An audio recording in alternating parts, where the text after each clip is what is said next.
مرکز مطبوعات وزارت کارهای داخلی دوشنبه روز 20 ژانویه سال 2023 از آشکار شدن شکل نو دزدی و بازداشت یک دختر جوان 18 ساله برای تصرف مبلغ‌ها از امیال الکترونی شهروندان خبر داد. مرکز مطبوعات میلیسیای پایتخت تاجیکستان می نویسد در نتیجه پیشرفت و ترقیات روزافزون جمعیت، مناسبت‌های مالیوی و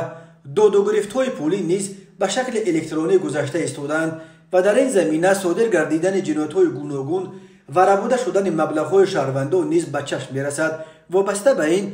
استفاده برندگان حامیان الکترونی را می‌باید پیش از همه دانش‌های تکنولوژی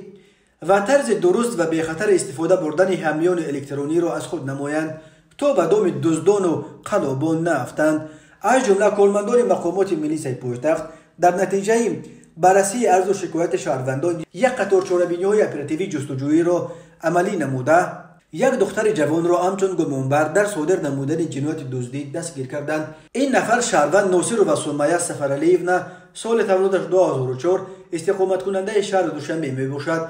که قبلا با جرم غارتگری دستگیر شده است. خود سمیه ناصر و برای شرح قضیه دسترس نیست، ولی به گفته مقامات میلیسیا او شکل نو تصرف مبلغ‌های شهروندان را از خود نموده است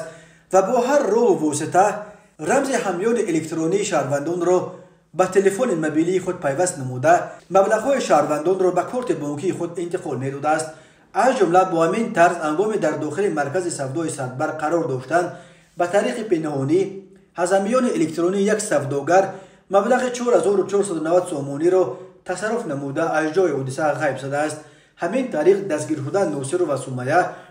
18 ژانویه سال جاری از حامیان الکترونی یک کارمند مرکز سودای شامنصور نیز 7190 سومانیش را به حامیان الکترونی خود گذرانیده به جبر دیده ضرر کلان رسانیده است. مرکز مطبوعات میلیسیای دوشنبه گفت بعد بازداشت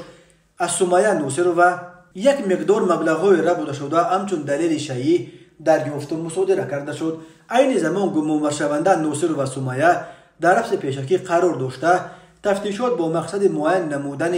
دست داشتن نام برده در دیگر حالت‌های جنایتی جریان دارد.